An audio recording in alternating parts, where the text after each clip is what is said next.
One of the hardest parts of my PhD was realizing that progress is sometimes invisible. I would really struggle about this thing because I was working so hard, I was doing so much, and yet I could not see progress happening.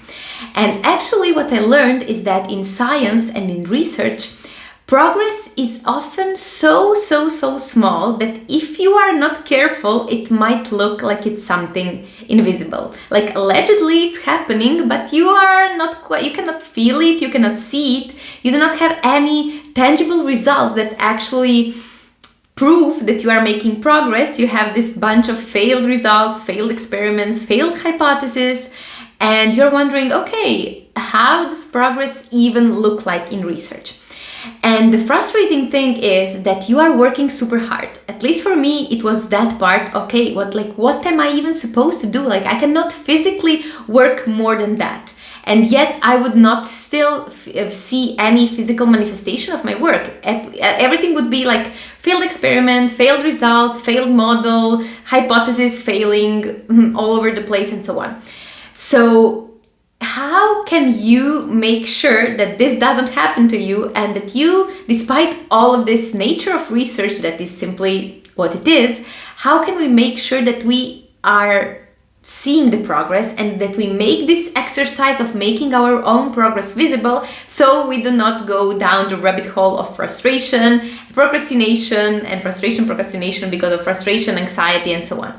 So what I realized, first of all, is that no one prepares for that. No one prepares you for that, like how invisible the work in research is.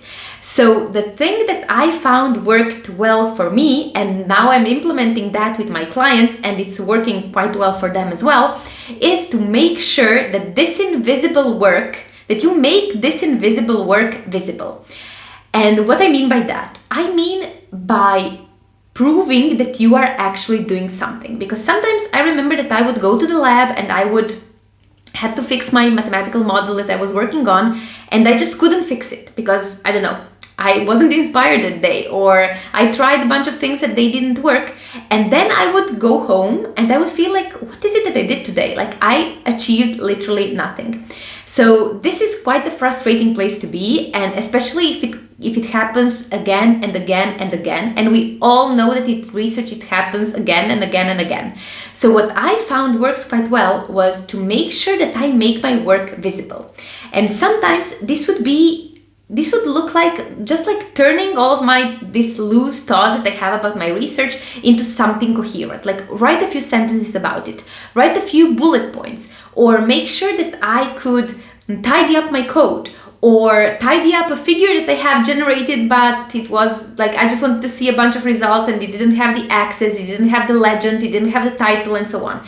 So doing those very simple things that you will thank yourself for doing once you are in the final stage of writing your thesis is something that will bring that invisible work into the visible side, and it will give you a sense of achievement despite all of those failures that constantly keep happening in research.